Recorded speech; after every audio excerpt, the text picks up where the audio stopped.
For the past 10 minutes, I've been trying to sit here and figure out what I want to say. But what I really want to say, what I really want to get off my chest is how I'm angry that black people are only used when they need it, but when they're not needed, we're disregarded and discarded. I'm angry that when I look at the healthcare system and medical history, how African Americans have malpractice lawsuits continuously throughout the years and decades of medicine, how African American people were potentially murdered because you can open up a medical textbook and see that African Americans do not feel pain in a medical textbook. We have known that within the race, conditions like high blood pressure, cholesterol, hypertension, diabetes are heightened more than other races out there. But still, we fear going to the doctor because of not getting the proper health care that we deserve, the fear of not being able to pay the bills, the medical bills that we receive because of a bag of saline. You might be charged $20,000 for an IV drip, something that will cause the pharmaceutical and medical companies to make for maybe 10 to 15 bucks. You're being charged thousands of dollars just to even call an ambulance. It's $2,000 where I'm at. And so you have seen people that are injured, that are having life-threatening injuries, regardless if it's heart attack, stroke, or even giving birth. We have seen rises in Uber shares and Lyft shares and car rides because it's sad that we can't have a medical emergency and not immediately think, oh my God, I'm going to be charged $3,000 for an ambulance, or I'm going to go to the hospital for health care and be charged $25,000, and I might have been there for one night. When I look at the healthcare system, I look at not something that is there for the people, but for profit. You look at how much money the healthcare system benefits off of people in general, and they're not even supplying top tier healthcare. Majority of the things that we receive is subpar, but they benefit so much off of our injuries, our pain, our misery. So many African Americans have went in for simple procedures and have died, later to be found out that the doctor could have gave that patient a different option, a different procedure, and had the same result, but because of the race, because of the color of their skin, because of the internalized racism or unknown knowledge, patients have been killed under knife because of the lack of education that white doctors have towards black people, or maybe the lack of care they have for black patients. I want to bring up Henrietta Lack. If you do not know Henrietta Lack, it is a woman from the 1960s, an African American woman that had cancer. A doctor saw that her cells were reproducing the cells and took the cells from her and made millions to billions off of this lady's cells. She did not know that her cells were being taken for experiment. She did not know the cells were being used to save millions of people out there. They just took them and never told her. Because of this, her family could have been compensated millions. And to this day, they have not received one penny off of the cells that she has used to save hundreds of millions of people out there. What bothers me is the doctor's argument was technically, by law at that time, He didn't have to disclose to her that he was taking a sample of her cells to study them. He didn't have to disclose to her family that once he found out that they were successful, he stole them. And over the years, over the decades, people have been fighting against the medical system to stop using her cells, to find a ethical place to get reproducing cells. And to this day, they still have not leaned towards the family's decisions, the people, society's requests.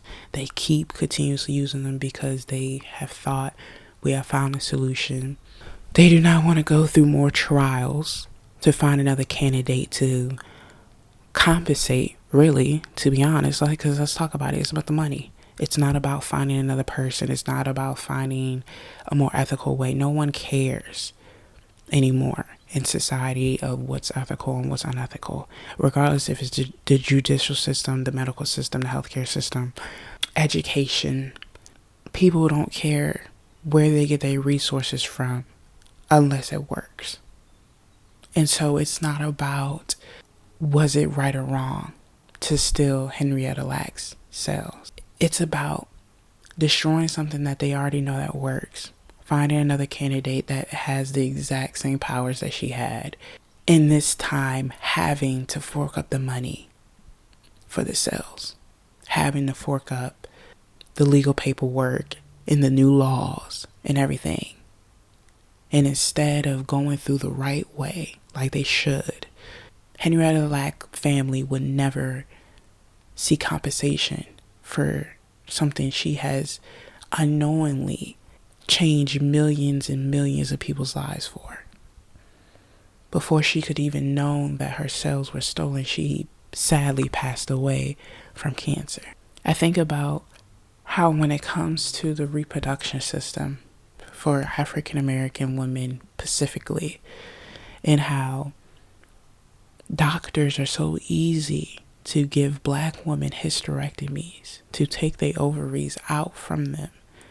It has been known historically that when there were surgeries that could have easily saved these women, that wasn't a hysterectomy, that doctors were told to just take the ovaries from black people to reduce reproduction within our communities.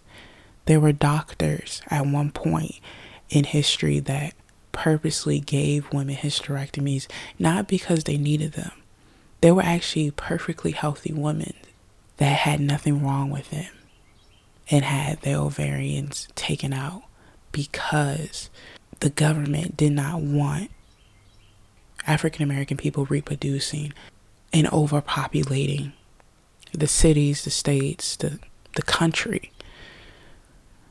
And so they found a solution in taking one of the most powerful things a woman can have from them and making them think that there was an issue here and we have to do this procedure to help you, to save you. And it wasn't true. And because of that, it led to us as African Americans not trusting the healthcare system, not trusting doctors, not going to see doctors. And plenty of us have died because of this great fear that when I go into that hospital room, I won't be treated as I should. I will constantly have to ask for medicine. I will constantly have to ask for proper health care because they won't see me as somebody that is truly in pain, truly needs help. They will see me as somebody that is coming in here to yell and make noise and to cause a commotion when really I just need care. African American women are more likely to die during childbirth because of the pains are not taken seriously from doctors. There have been times where such a serious act as child labor we are not taken seriously. Doctors have come out and said child labor is one of the few things that gets a woman closest to death. It's the closest that you'll ever come to dying. And even in something so scary as that, even in something so dangerous as child labor, women have still not been taken seriously for the pain, even though a licensed doctor, knows the extreme dangers it takes to give birth, to give life. And they still will look at an African American woman and say that she is dramatic or she is fiending for drugs. What bothers me is that as a woman, as a black woman, I still am in an age where I have to fight for what's right for me, regardless if it's my rights at a traffic stop or if it's proper care when I go into the hospital, or if it's pay from a career. Fighting for any type of rights is what we as black people constantly have to do. We constantly have to wake up and fight to walk, to live, to breathe, to exist, to work, to create life, to even speak a word, to speak for ourselves, to speak for our community. And we just feel like there's no place for us. When it comes to judicial, 13% of us make up prisons, healthcare. We're the most likely race to die in a hospital room. When you look at education, when you look at textbooks, when you look at anything historical, we are constantly at the bottom of the totem pole. Regardless if that's slavery or being stolen from Africa, or if it's Black Wall Street and trying to do good for ourselves and being ripped apart, or making changes within our community, trying to police our community and still being shot down and still being executed and reprimanded. Even in today's society, it's still being killed and murdered and lynched. Literally lynched. 2 months ago, 3 months ago, 5 months ago, 7 months ago, there's still being cases of black people being lynched, of being murdered, of being falsely accused of, and it's tiresome having to constantly have to walk down streets with our fist up and having to fight for our lives. Having to say that I deserve to be here and I deserve to have a place and have peace and have community. Like I said earlier, if we aren't being used, we are being accused, we are being discarded, we are being ostracized. It's no in between. It's no in between of white people either wanting to be us or don't want to fuck with us. And to see how society has profited off of African Americans in so many different aspects is disgusting. It's disgusting how you could take a woman's cells and make billions and billions of dollars off of her and have her not even know.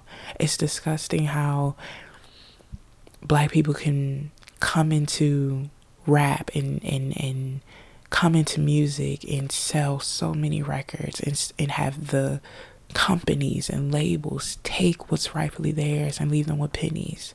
It's nasty how, fuck it, Huey P. Newton, Malcolm X, Martin Luther King Jr.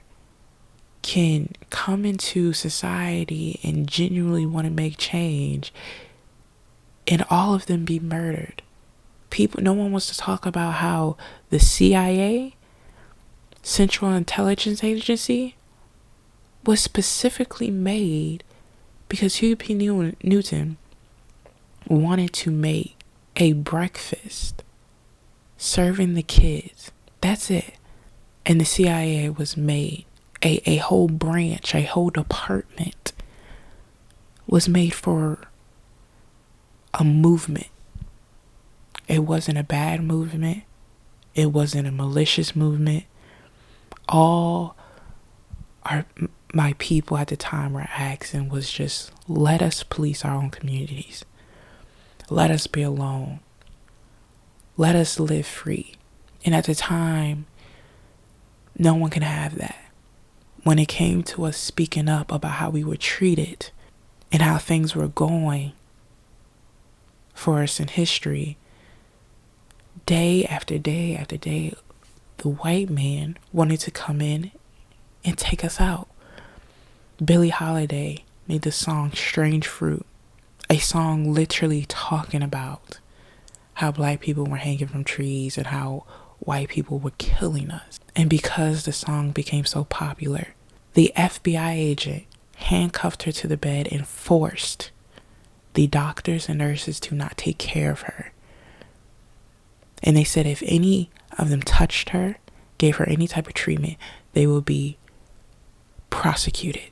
A song just talking about the racism and the abuse towards us killed a woman for speaking her truth. Huey Newton just trying to make a change in the community got him murdered. Same from Malcolm X, same from Martin Luther King Jr., same from Rodney King, same for any black person that put their lives down to try to do anything to save us as a community.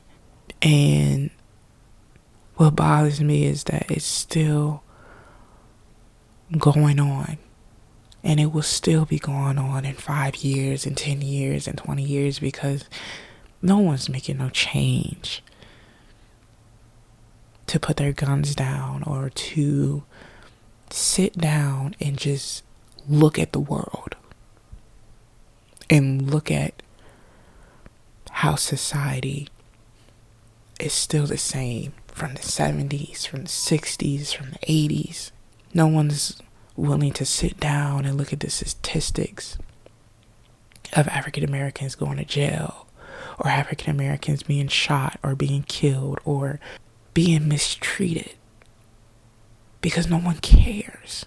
And you can sit here and you can lie and you can type in the comments and you can say, I care and I'm fighting, but you don't.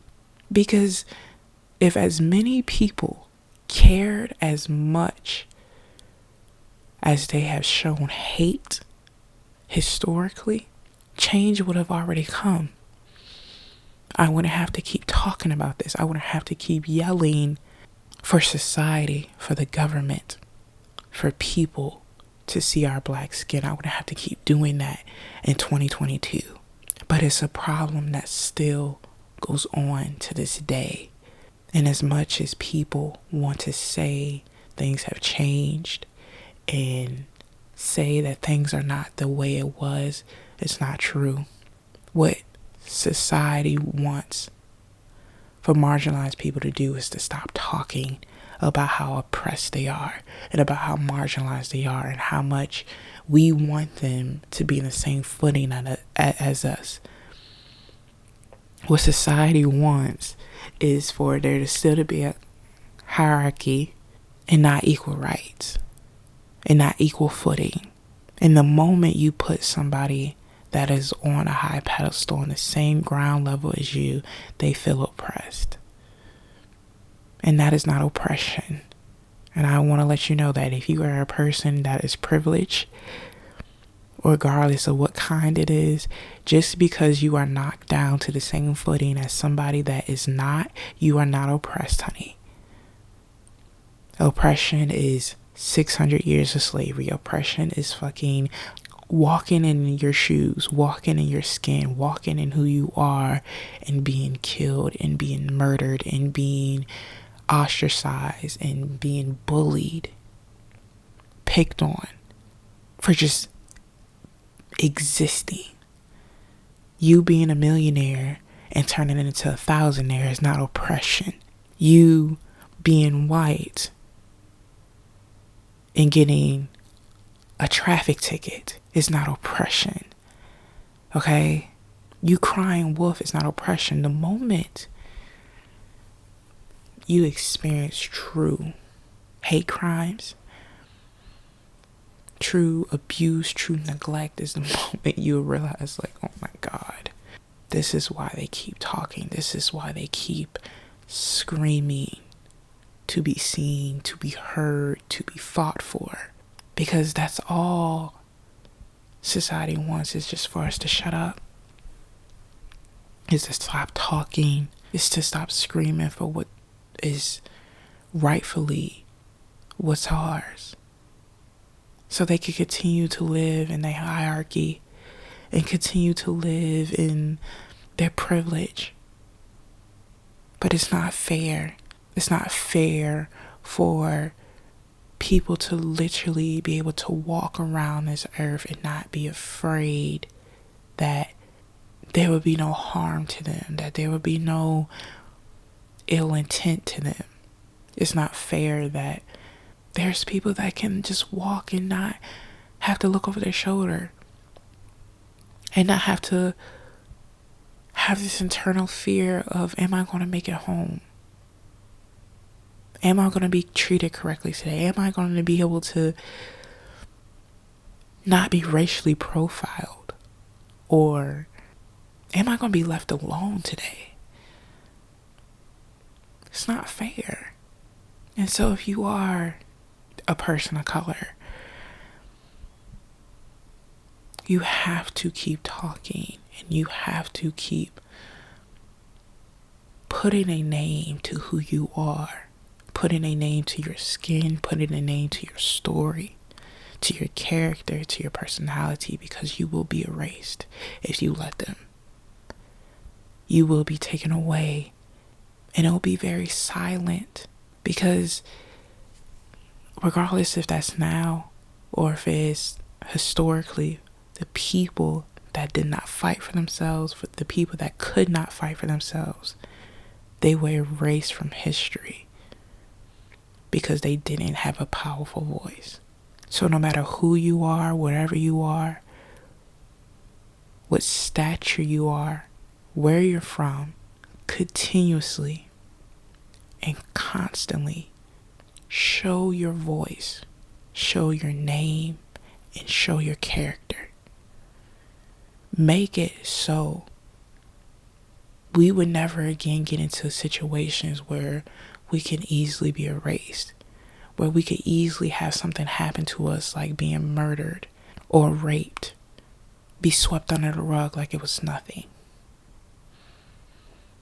Be so loud to the point that we forced them to leave us alone.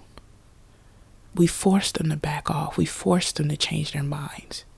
Be so loud that you get to a point where they would know nothing but your name.